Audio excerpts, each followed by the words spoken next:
This story begins as I'm driving south from Wupatki. Rain falling steadily on my windshield as I cruise down Highway 89. I pull into town under a gray sky and stop at a Whole Foods. So I guess we're starting this video in the parking lot of Whole Foods.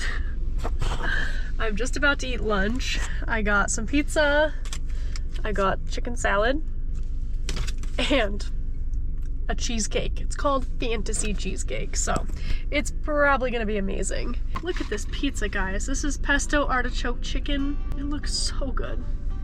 Anyways, I'm in Flagstaff right now. I have another national monument that I want to go check out. It's called Walnut Canyon, and this one also has ruins in it. So I'm really excited about it. Hopefully the weather holds up and it's not awful out there. There's not a whole lot, just a couple trails, so I will be checking those out. But first, I'm gonna chow down on this real quick. Oh my god, it's so good. Alright, I made it to Walnut Canyon, and holy smokes, the weather is so different than it was just a few hours ago. I began my visit on the Rim Trail. This path hugs the canyon edge and offers a stunning look down into the cliffs where hundreds of ancient dwellings are tucked beneath overhangs. You can see the trail right here, and then Pueblo's right underneath. Wow. Cannot wait for that trail. Seems like most people are probably down on that trail because I haven't seen anyone on this trail yet, but I haven't really gone that far. I noticed several black crows circling overhead. Something about them feels watchful, like they're guarding this place. In Native American culture, the crow often symbolizes transformation and intelligence. Maybe they're messengers, still flying these skies to remind us to pay attention. It definitely feels like spring here. Everything is starting to turn green again. The yellow is starting to fade away.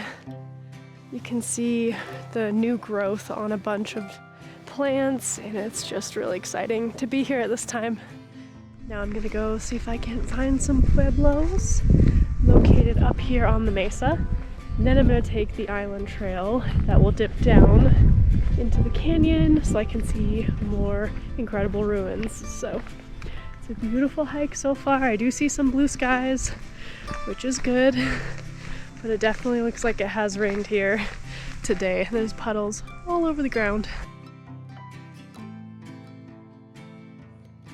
So this looks like a full-on picnic area. I honestly really enjoy when monuments or parks do this kind of thing, where there's like picnic tables and places to sit and exist and be and experience this place without just hiking. And I'm pretty sure this is where the Pueblo is at, so let's go check it out.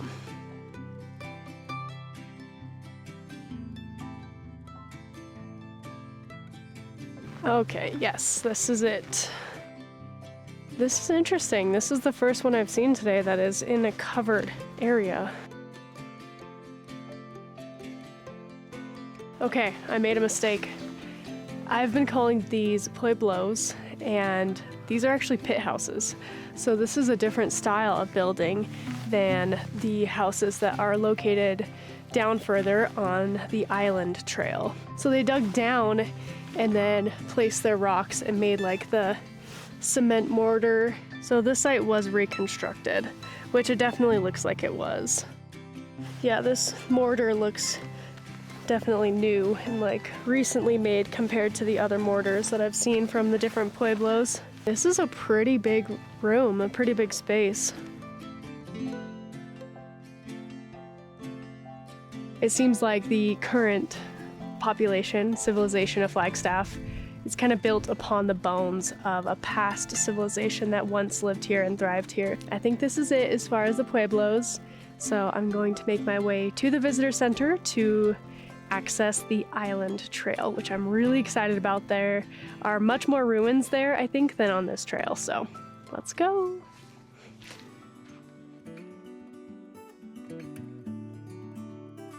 Just stepped out of the visitor center and there's already views. Incredible. So this trail, this hike, this walk, supposedly has a ton of elevation gain and lots of stairs. Everyone that's coming up from down there seems pretty out of breath and tired, so I get that to look forward to. This viewpoint though is absolutely amazing. Look at this. Wow.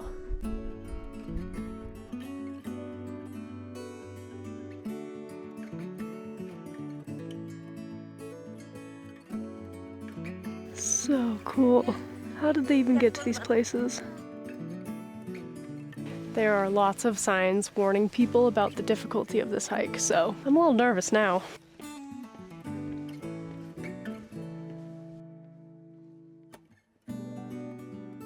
Spring has finally made its quiet entrance into this part of the desert.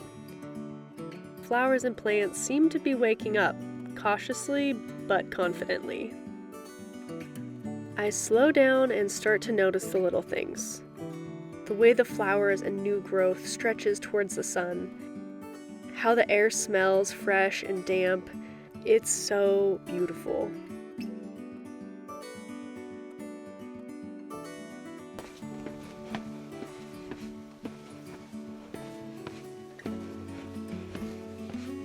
This canyon reminds me so much of Zion. Not the color so much, but like the shape and the look of it.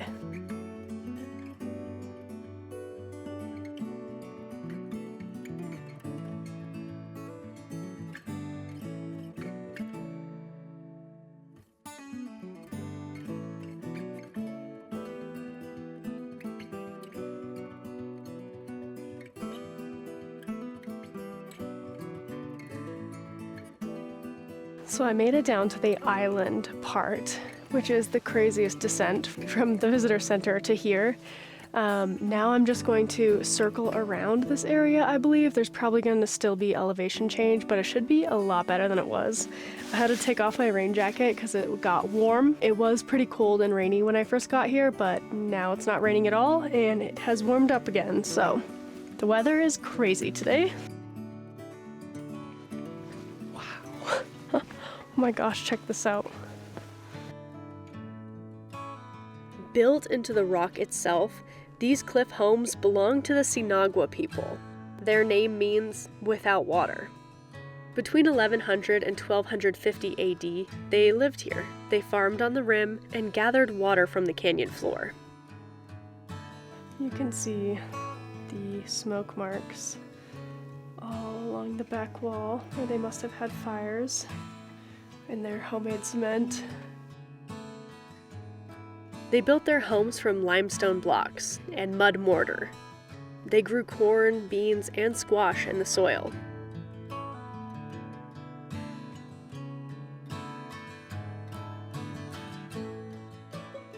It's wild to imagine what daily life was like here. Children running around this area, fires crackling at dawn, and women grinding corn on stone. There's a sense of sacredness that lingers. Walking through Walnut Canyon feels like moving through a living museum. I'm just in awe how they lived here. They must have been incredibly resilient people, because this does not look like an easy landscape to live in. It makes me want to go back in time and see how this community functioned and how these people worked together and lived on these cliff walls. Wow. You can see the smoke lines going up the rock too, because they had to vent out the smoke, and it's all around this rock. That is so cool.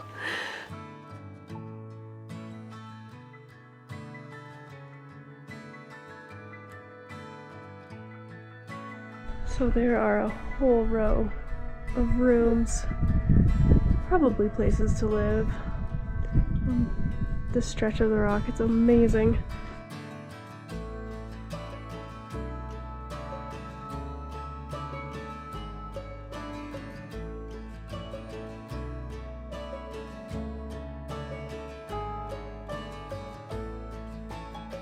I think this is one of the last area where these dwellings are. What a cool little loop. It feels like everywhere you look, it's like a game of I Spy, like trying to find ruins, because this canyon is just chock full of them.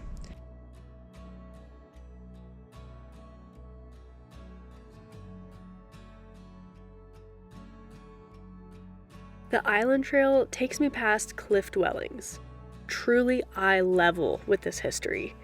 It's a humbling experience. And with that comes responsibility. These places are fragile, sacred. They're not just remnants of the past, they are stories, and they deserve our care. Read the signs, don't touch, and let them endure the test of time for future generations. Here come the stairs.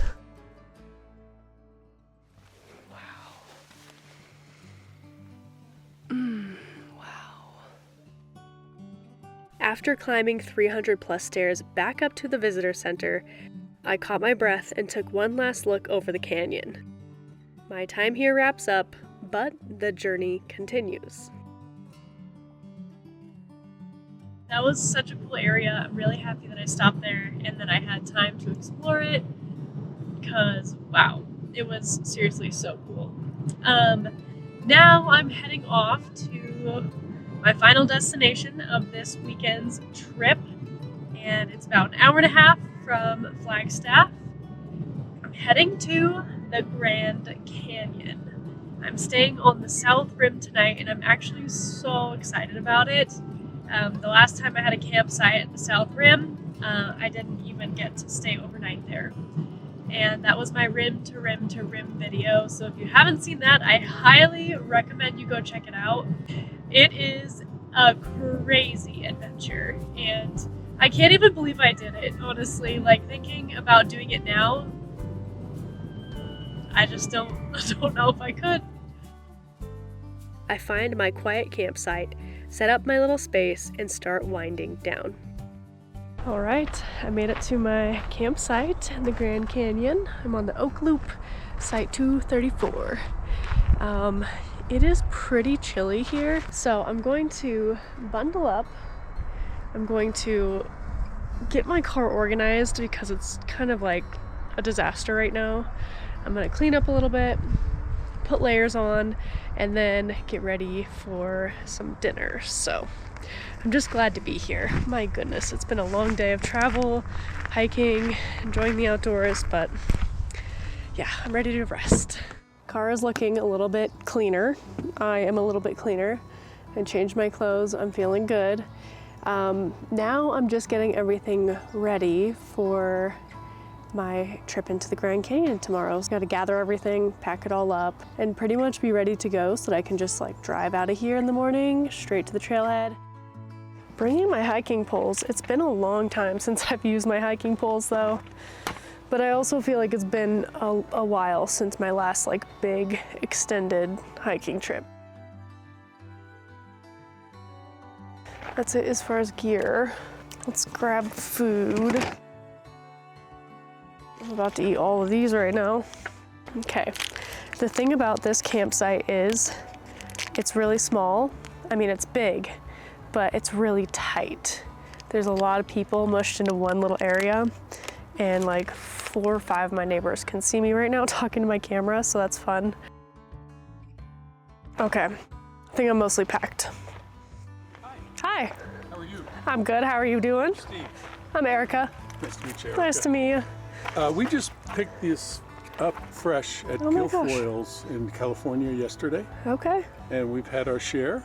If you'd Oh my like gosh. to have some shrimp for dinner. Sure, thank you so Yep, much. and there's some cocktail sauce. Okay. They're actually quite good, but they're Okay. pretty filling. Okay. Thank you. That was very kind of you. I appreciate it. worries. I'll bring it back over clean. Oh my gosh, that was so sweet. Look at this. Very nice guy came over, brought me some shrimp and some cocktail sauce, of course. These look amazing. This is way better than what I had planned for dinner tonight, so I can't wait. Kind of cool to meet my neighbors and see them. These look so fresh. They said they just got them in California. Holy cow. I feel so spoiled right now. Wow. Shrimp while camping? What? This is crazy. Out of nowhere, a neighbor from a nearby site walks over and offers me a bowl of fresh caught shrimp from the California coast. It was such a simple act of kindness, but it stuck with me. I can be a bit of an introvert, happy to explore alone, comfortable keeping people at arm's length. But moments like this remind me that connection, real human connection, is one of the most beautiful parts of being alive. I just have to open up to it. Can't believe I ate this all. Guess I'm way hungrier than I think I am. I'm probably gonna eat more too. I crawled into the back of my Subaru, knowing that soon enough, I'd be heading into one of the greatest world wonders, for the 4th time, the Grand Canyon.